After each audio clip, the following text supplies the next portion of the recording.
Hello everyone. So today the most awaiting videos for corporate accounting university guidelines. Corporate accounting के लिए क्या है पहले क्लियर कर देती हूँ। B Com programme, B Com honours, SOL NC web के लिए सेम गाइडलाइंस होती है, तो ये सबके लिए ही सेम है, क्योंकि कमेंट्स में काफ़ी सारे स्टूडेंट्स फिर क्वेश्चन करते हैं कि ये क्या SOL के लिए लागू होगा या नहीं। तो it is applicable for all. Before starting video I would request you all, अगर आप इस वीडियो को देख रहे हैं तो एक लाइक ज़रूर कीजिएगा, और उसके पीछे सिर्फ एक रीज़न है, ताकि यूट्यूब एल्गोरिदम के अकॉर्डिंग इसको ज़्यादा से ज़्यादा बच्चों को शो किया जा सके। तो मेरा सिर्फ एक ही ऑब्जेक्टिव है, आप जब भी इस वीडियो को देखें लाइक ज़रूर करें, ठीक है। तो चलिए लेट्स बिगिन द वीडियो। पहले ही बता देती हूँ कॉर्पोरेट अकाउंटिंग का पेपर टफ आता है, इम्पॉर्टेंट भी है और काफ़ी हद तक नया भी है, ठीक है। तो इसको ध्यान से देखिए, सिर्फ आप स्क्रीनशॉट ले लेंगे तो ये समझ नहीं आएगा कि इसमें क्या करना है क्या नहीं करना है, ठीक है। तो ये पहले ही बता देती हूँ। तो सिलेबस भी साथ साथ डिस्कशन होगा इस पर, और साथ साथ यूनिवर्सिटी की गाइडलाइंस भी आएगी, क्या चीज़ इंपॉर्टेंट है, क्या करनी है क्या नहीं करनी है, वो सब चीज़ें इसमें मेंशन है। तो आप अपना उसके हिसाब से आप अपनी तैयारी कर सकते हो। रही बात थ्योरी के इम्पोर्टेंट क्वेश्चन की, तो उसके ऊपर एक वीडियो बहुत जल्दी आएगा। चलिए लेट्स बिगिन। तो सिलेबस में यूनिट 5 1 to 5 दिए गए हैं। Unit one is accounting for share capital and debentures. 15 marks का ये एलोकेशन है इसमें, ठीक है। तो जो फर्स्ट यूनिट है बच्चे आपका 15 मार्क्स का आएगा। Question number 1, internal choice with unit 1। यहाँ पे आपको इंटरनल चॉइस नज़र आएगी, तो 15 मार्क्स का ही आपको यूनिट 1 में से मिलेगा। टोटल आपका 90 मार्क्स का होता है पेपर, ये सबको पता ही होगा। तो सेकंड यूनिट में से क्या आने वाला है, फाइनेंशियल स्टेटमेंट ऑफ कंपनीज, जो आपका यूनिट 2 है, इसमें 24 मार्क्स का आपका एग्ज़ाम आएगा। इंटरनल चॉइस होगी इसमें भी विद यूनिट 2। इंटरनल चॉइस तो ऑलमोस्ट सारे यूनिट के साथ है। तो अगर हम देखें तो सबसे ज़्यादा मैक्सिमम जो आपको मार्क्स आप जहाँ से ले सकते हो वो है फाइनेंशियल स्टेटमेंट ऑफ कंपनीज़, ठीक है। तो 24 मार्क्स का आ रहा है यहाँ से। अगर आप 2 यूनिट भी करते हो तो आराम से पास हो जाते हो, 2.5 यूनिट करके भी, ठीक है। तो चलिए थर्ड यूनिट है valuation of intangible assets and shares. 18 marks का क्वेश्चन यहाँ से आएगा। Question number 3, internal choice with in unit 3। यहाँ भी आपको इंटरनल चॉइस दी गई है। Unit 4, amalgamation of companies and internal reconstruction. यहाँ से भी आपको 18 मार्क्स का आ रहा है, इंटरनल चॉइस मिल रही है। लास्ट यूनिट है आपका कॉर्पोरेट फाइनेंशियल रिपोर्टिंग। 15 मार्क्स का क्वेश्चन आपको यहाँ से मिलेगा, इंटरनल चॉइस भी मिलेगी। तो अगर देखिए तो 15 2 यूनिट में से आ रहा है, वो है यूनिट 1 और यूनिट 5। इनमें से आपका आएगा 15 मार्क्स का। बाकी में से सबसे ज़्यादा मैक्सिमम आपको यूनिट 2 में से मिल रहा है, फाइनेंशियल स्टेटमेंट ऑफ कंपनीज। 18 भी बहुत रेलिवेंट है, valuation of shares and intangible assets plus amalgamation. तो ये आपकी बनी स्टेटमेंट कि किस यूनिट में से कितने कितने मार्क्स का आने वाला है। इवनली डिस्ट्रीब्यूशन नहीं है, क्योंकि इवनली डिस्ट्रीब्यूशन में क्या होता है, 18 इंटू आप 5 करते हो, यहाँ इवनली नहीं है, ठीक है। तो यहाँ पे इसके अकॉर्डिंग आप प्रिपेयर करोगे तो आपको समझ आ जाएगा कि कौन सा यूनिट आपके लिए ज़्यादा इम्पोर्टेंस रखता है। चलो आगे चलते हैं। अब क्या गाइडलाइंस है सिलेबस में। यूनिट 1 की अगर बात करें, 15 मार्क्स का है ये आपका यूनिट 1। तो यूनिट 1 में क्या क्या है, सबसे पहले तो types of shares, accounting for share capital, issue of rights and bonus shares, ESOPs, buyback of shares, issue and redemption of preference shares, debentures, underwriting of shares and debentures. In reference to relevant accounting standard and INDES is Indian Accounting Standard and guiding notes as applicable. तो ये आपका है बच्चे unit 1। Unit 1 में से आपको करना क्या क्या क्या इंपॉर्टेंट है, इसमें क्या चीज़ें करनी है और क्या चीज़ें छोड़नी है। ओवरव्यू ऑफ इश्यूज आएगा आपका, forfeiture and re issue of shares. Overview आएगा इशू ऑफ डिबेंचर, कैसे इशू होते हैं शेयर्स, कैसे डिबेंचर इशू होते हैं, कैसे उनका फॉरफीचर किया जाता है, री इशू कैसे होते हैं। रिडेम्पशन ऑफ डिबेंचर्स को कैसे किया जाता है, redemption in lump sum instalments, redemption by purchase in the open market for immediate cancellation, redemption by conversion only to be covered. तो सिर्फ रिडेम्पशन बाय कन्वर्जन को ही कवर किया जाएगा इस गाइडलाइन के according. The benefit of firm underwriting should be given to individual underwriters on the basis of their individual firm under writing, तो ये कुछ गाइडलाइंस है जिसमें अंडर राइटिंग के रूल्स बताए गए हैं। Accounting for ESOPs only by the fair value method, तो ये इंपॉर्टेंट क्वेश्चन बन रहा है अब आपका कि अगर आप ईसोप के ऊपर क्वेश्चन प्रिपेयर करते हो, जो आपके प्रैक्टिकल होंगे उसमें सिर्फ फेयर वैल्यू मेथड ही लिया जाएगा। तो जब आप देखोगे जब एग्ज़ाम आएंगे ना, तो आपको फेयर वैल्यू मेथड से ही कैलकुलेशन करनी होगी। The next is relevant section of the companies act 2013 include. अब यहाँ तक ये रेलेवेंट सेक्शन दिए गए हैं, आप इसका स्क्रीनशॉट भी ले सकते हो। क्या करना है, table F of the companies act 2013 से भी गाइडलाइंस क्या क्या है इशू ऑफ बोनस शेयर्स के according. According for bonus accounting for bonus shares is to be done only in the books of listed companies, तो ये भी आपका इंपॉर्टेंट क्वेश्चन बनता है यहाँ से कि बोनस शेयर्स सिर्फ कहाँ दिखाए जाएंगे, इन the books of listed companies. तो आपको जो एग्जाम में क्वेश्चन आएगा वो इसी तरीके का आएगा कि इन the books of listed company में ही आपको अकाउंटिंग ट्रांजैक्शन दिखानी होगी। कंपनी शेयर कैपिटल रूल्स 2014, यहाँ 2013 के रूल नहीं चलेंगे, 2014 के चलेंगे। साथ में prospectus and allotment of securities के रूल भी 2014 के लगेंगे। एक इम्पॉर्टेंट नोट यूनिवर्सिटी गाइडलाइंस में दिया गया है that premium payable on redemption of redeemable preference shares and debentures cannot be provided out of securities premium account as per section 52 subsection 3 in case of prescribed companies whose financial statement comply with the accounting standards। ठीक है, for examination purposes section 52 subsection 3 is to be applied। ये important चीज़ है अभी यहाँ देखने वाली। ठीक है, ये इंपॉर्टेंट चीज़ है कि क्या मतलब हुआ अब इस पूरे पैराग्राफ का कि प्रीमियम जो आप पे करते हो on the redemption of redeemable preference shares या फिर डिबेंचर्स, उनको सिक्योरिटीज़ प्रीमियम अकाउंट से नहीं दिया जा सकता, उसकी पेमेंट आप सिक्योरिटीज़ प्रीमियम अकाउंट में से नहीं करोगे। तो एग्जामिनेशन पर्पज़ के लिए भी साफ साफ लिखा हुआ है। मोस्ट इम्पॉर्टेंट गाइडलाइन की बनती है आपकी न्यूमेरिकल क्वेश्चंस।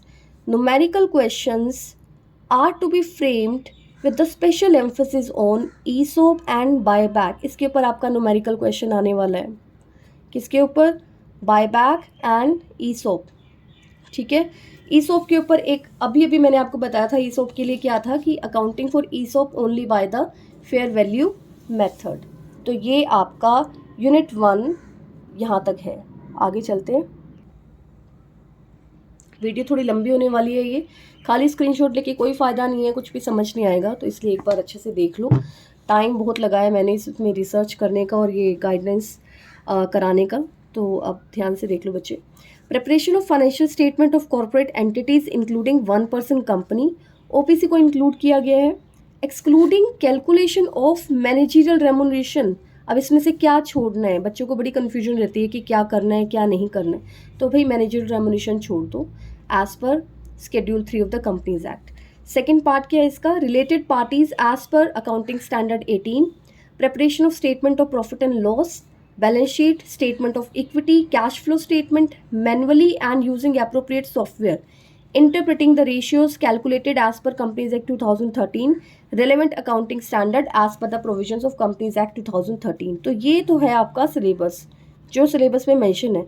अब इसमें करना क्या और क्या छोड़ना है, क्या चीज़ इंपॉर्टेंट है, वो राइट साइड दिखाई गई है। तो क्या क्या चीज़ें ऐसी, preparation of statement of profit and loss, balance sheet, statement of changes in equity, cash flow statement only manually and not using appropriate software। Software की सहायता से आप कुछ नहीं करोगे, ये क्वेश्चन आपके पास मैनुअली आएंगे। तो यहाँ से आपको क्लू मिल रहा है कि profit and loss, balance sheet, statement of changes in equity, cash flow statement के ऊपर क्वेश्चन आएगा। ठीक है, तो ये इंपॉर्टेंट क्वेश्चन बनता है यहाँ। आगे देखो, साफ साफ लिखा हुआ है कि numerical questions are to be framed with special emphasis in particular on. किसके ऊपर स्पेशल एम्फोसिस है, क्या क्या न्यूमेरिकल क्वेश्चन में दिए जाएंगे, यानी कि जब आप एडजस्टमेंट करोगे या जो क्वेश्चंस आएंगे वो बेसिकली किसके ऊपर आने वाले हैं। Identification of related party as per section 188 of companies act 2013 and accounting standard 18। तो रिलेटेड पार्टी के ऊपर आपका क्वेश्चन आएगा। ठीक, next, calculation of basic EPS and adjusted EPS as per accounting standard 20, while calculating basic EPS, bonus issue, right issue, share split, reverse share split to be covered, potential equity shares and diluted EPS to be excluded। अब यहाँ पे आपकी main परेशानी का हल है कि क्या नहीं करना है, तो ये नहीं करना है। क्या नहीं करना है, इक्विटी शेयर्स और डाइल्यूटेड ईपीएस। उसके अलावा जो कैलकुलेशन है बेसिक ईपीएस और रजिस्टर्ड ईपीएस की, bonus issue, basic EPS, right issue, split and reserve share split to be covered. तो क्वेश्चन जो एडजस्टमेंट्स आएंगी वो आपकी यहाँ आएंगी। बाकी अगले न्यूमेरिकल क्वेश्चन किस पे आएंगे, calculation of dividends on equity shares, all types of preference shares, DVR जिसे आप बोलते हो differential voting right equity shares, ठीक है। उसके बाद declaration of dividend out of reserves as per the companies act 2014, expenditure on CSR as per section 135, preparation of statement of changes in equity, मुझे लगता है यहाँ पे क्वेश्चन आएगा, बनता है यहाँ क्वेश्चन एक। उसके बाद कैलकुलेशन ऑफ ऑपरेटिंग साइकिल, फिर रेशियोज कैसे कैलकुलेट की जाएगी और कौन कौन सी रेशियोज होंगी, देखो ये भी दिखाया जा रहा है कि कौन कौन सी रेशियोज होंगी, तो आप आराम से इसमें प्रिपेयर कर सकते हो। Current ratio, debt equity ratio, debt service coverage ratio, return on equity, inventory turnover, trade receivable turnover ratio, काफ़ी सारी रेशियोज तो आप पहले ही कर चुके हो। Payable turnover ratio, net capital turnover ratio, net profit ratio, return on capital employed, return on investment to be calculated as per formula use in practice by top listed company such as Reliance, TCS, Infosys. इसकी इतनी relevance नहीं है क्योंकि जो भी हम major standard use करते हैं, जो इनके फॉर्मूले होते हैं, आपको उसी के अकॉर्डिंग कैलकुलेट करनी होती है। तो आपको क्या रेशियो नहीं करनी है, जो इस वीडियो में बता रही हूँ सिर्फ आपको वही रेशियो करनी है, इसके अलावा बाकी रेशियोज करने की जरूरत नहीं है, ठीक है। The relevant section of the companies act, ये सेक्शन दिए गए हैं, मुझे नहीं लगता कि आप इसमें इंटरेस्टेड होंगे। Rule 11, defer tax to be excluded, defer tax के ऊपर क्वेश्चन नहीं आएगा, ठीक है। And overview of index 24, AS7, AS33, तो ये सिर्फ ओवरव्यू आएंगे, इनके ऊपर कुछ मेजर चीज़ नहीं आएगी। जब ओवरव्यू आता है ना तो उसमें थोड़ा सा आइडिया लग जाता है कि इनके ऊपर कोई मेजर क्वेश्चन तो नहीं आने वाला, ठीक है। वो आप ढूंढना कि कौन कौन से ये AS हैं। उसके बाद यूनिट 3 पे चलते हैं, ठीक है। ये मैं पहले ही बता चुकी थी कि सिर्फ स्क्रीनशॉट लेके आपको ये वीडियो तो बिल्कुल नहीं समझ आएगी, तो ये आपको समझनी ही पड़ेगी। Valuation of intangible assets and shares, syllabus में क्या किया है, valuation of intangible asset and shares, value added statement VAS, economic value added EVA, market value added MVA, share holder value added SVA। अब EVA और MVA तो आपने पढ़ा है मैनेजमेंट प्रिंसिपल्स एंड एप्लीकेशन में, शेयर होल्डर्स वैल्यू एडेड आपके लिए नया है। तो इसमें से क्या करना है और किसके ऊपर न्यूमेरिकल क्वेश्चंस आएंगे, किस किस एडजस्टमेंट के ऊपर कौन कौन से क्वेश्चन पूछे जाएंगे, तो ये हम यहाँ देखते हैं। Valuation of intangible should only be restricted to goodwill and brand, ठीक है। सिर्फ गुडविल और ब्रांड के ऊपर क्वेश्चन आएंगे, इसके अलावा किसी भी एसेट के ऊपर, इंटेंजिबल एसेट के ऊपर क्वेश्चन नहीं पूछा जाएगा। Numericals on the valuation of goodwill as per future maintenance profit method, super profit method, capitalisation method, साफ साफ बता रखा है कि गुडविल के ऊपर कौन कौन से क्वेश्चन पूछे जाएंगे। तो आराम से आप ये वाले मेथड्स प्रिपेयर कर सकते हो एग्जाम के पॉइंट ऑफ व्यू से, ठीक है। Simple numericals on the valuation of brand as per discounted cash flow method, potential earning model, discounted super profit model, और ब्रांड्स के ऊपर आपको ये मेथड्स लगाने हैं। कौन कौन से हैं, discounted cash flow, potential earning, discounted super profit method. Brand strength क्या होती है, यहाँ पे आपका थ्योरी क्वेश्चन बनता है एक तरह से, ठीक है। Next question is numericals on valuation of share as per net asset basis, earning yield basis, dividend yield basis, fair value, mean value और डुअल बेसिस। तो यहाँ पे वैल्यूएशन ऑफ शेयर्स का बता रखा है कि कौन कौन से मेथड के ऊपर क्वेश्चंस आने के पूरे चांसेस हैं। क्लियर हो गया, ठीक है। तो नेक्स्ट वाला है numericals on value added statement, EVA, MVA, SVA, यहाँ पे न्यूमेरिकल्स आएंगे आपके। अब क्लियर हो गया बिल्कुल कि न्यूमेरिकल्स कहाँ कहाँ आ रहे हैं, वैल्यूएशन ऑफ शेयर्स पे आ रहे हैं, मेथड गिवन है, कौन कौन से मेथड करने हैं। EVA, MVA के ऊपर क्वेश्चन आएगा, SVA के ऊपर क्वेश्चन आएगा, सिंपल न्यूमेरिकल आएंगे, वैल्यूएशन ऑफ ब्रांड पे और गुडविल के कौन कौन से मेथड यूज़ करने हैं वो भी इसमें बताया गया है। यूनिट 4 पे आते हैं। यूनिट 4 में है amalgamation of companies and internal reconstruction. Unit 4 है आपका 18 मार्क्स का, ठीक है, 18 मार्क्स का है ये।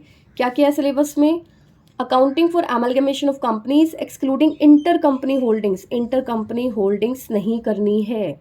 Accounting for different forms of internal reconstruction excluding drafting of internal reconstruction scheme, तो ये भी नहीं करना है। तो ये दोनों नहीं करने। इसके अलावा बाकी चीज़ें क्या क्या करनी है, किसके ऊपर न्यूमेरिकल क्वेश्चन आएगा वो भी देख लेते हैं। Intercompany owings and adjustment of unrealized profits included in asset transferred among the involved companies to be covered. तो आपकी जो एडजस्टमेंट्स होगी वो अनरियलाइज प्रॉफिट्स के ऊपर होंगी, वही आपकी न्यूमेरिकल क्वेश्चन में पूछी जाएंगी. अगला न्यूमेरिकल आने के चांसेस है अंडर इंटरनल रिकंस्ट्रक्शन. उसमें क्या क्या कवर होना चाहिए? Alteration of share capital, reduction of share capital, variations of share holder rights and scheme of compromise arrangement. तो ये सब चीज़ें उसमें कवर होनी चाहिए. Surrender of shares to be excluded, surrender of shares नहीं करने हैं. तो यहाँ आपकी मेजर कन्फ्यूजन खत्म हो गई कि सरेंडर ऑफ शेयर्स करने हैं या नहीं करने हैं, नहीं करने हैं. इनके ऊपर न्यूमेरिकल क्वेश्चन नहीं आएगा. The term reconstruction account should be used in place of capital reduction. अब जहाँ जहाँ आप कैपिटल रिडक्शन यूज़ कर रहे थे, ये मोस्ट इंपॉर्टेंट थिंग है अब यहाँ, ठीक है. जहाँ जहाँ आप कैपिटल रिडक्शन यूज़ करते हो वहाँ पे आप रिकंस्ट्रक्शन अकाउंट यूज़ करोगे. उसके बाद the relevant section of the companies act, तो ये ढूंढ लेना कौन कौन से है. ओवरव्यू ऑफ इंडेक्स 103, ओवरव्यू है तो इसका मतलब कि मेजर क्वेश्चन तो नहीं आएगा. तो न्यूमेरिकल क्वेश्चन बनते हैं इसके ऊपर आपके इंटरनल रिकंस्ट्रक्शन के. सरेंडर ऑफ शेयर्स एक्सक्लूडेड है, प्लेस कैपिटल रिडक्शन की जगह रिकंस्ट्रक्शन अकाउंट यूज होगा. चलिए यूनिट 5 पे आते हैं. यूनिट 5 है हमारा 15 मार्क्स का, ठीक है. 15 मार्क्स का बनता है. सिलेबस में क्या क्या है? Meaning, need and objective, constituents of annual report, how it is different from financial statement, content of the report of the board of directors, XBRL reporting, drafting of notes to account, segment reporting as per AS 17, sustainability reporting, triple bottom line TBL जिसे बोला जाता है reporting, CSR reporting. करना क्या क्या है, कहाँ कहाँ से न्यूमेरिकल क्वेश्चन आ सकते हैं. Provisions of section 135 of companies act relating to CSR, तो CSR के रिलेटेड जो प्रोविजंस है वो करेंगे. उसके बाद special emphasis on drafting notes to accounts, latest concepts of financial capital, manufactured capital, human capital, intellectual capital, natural capital, social and relationship capital. तो ये चीज़ नई है, ये आपको करनी पड़ेगी. Numerical on segment reporting as per AS 17. और जो लेटेस्ट कॉन्सेप्ट्स है ना, इसमें थ्योरी के क्वेश्चन बनते हैं, न्यूमेरिकल नहीं बनते हैं. न्यूमेरिकल बनेंगे सेगमेंट रिपोर्टिंग, ठीक है. The relevant section of the companies act, overview of index 108, overview है तो इसका मतलब मेजर तो यहाँ से नहीं आएगा, ठीक है. इसके अलावा जो गाइडलाइंस है कि कंपनीज एक्ट 2013 को फॉलो किया जाए, अकाउंटिंग स्टैंडर्ड को फॉलो किया जाए. कोई भी रिवीजन अगर होती है तो कंपनीज एक्ट 2013 के अंदर उसकी प्रोविजंस फॉलो अप किए जाने चाहिए. न्यूमेरिकल्स बिल्कुल उसी तरह ही फॉलो अप किए जाने चाहिए जो chartered accountant of India institute follow करता है. साथ ही साथ ये गाइडलाइंस पेपर सेटर के पास भेजी जाती हैं. और न्यूमेरिकल बेस्ड पेपर है, corporate accounting paper is a numerical based paper, hence the emphasis must be more on numerical question. वो आपको पता ही है, न्यूमेरिकल क्वेश्चन ज़्यादा आते हैं इसमें.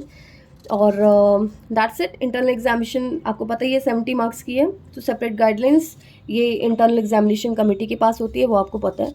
तो that's it from my side. यहाँ हो गया हमारा, काफ़ी लंबी वीडियो बन गई, तो अच्छे से इसको दोबारा चेक कर लेना, दोबारा देख लेना अगर कुछ बात समझ ना आए. तो ये मोटा मोटा सा है और इम्पॉर्टेंट है.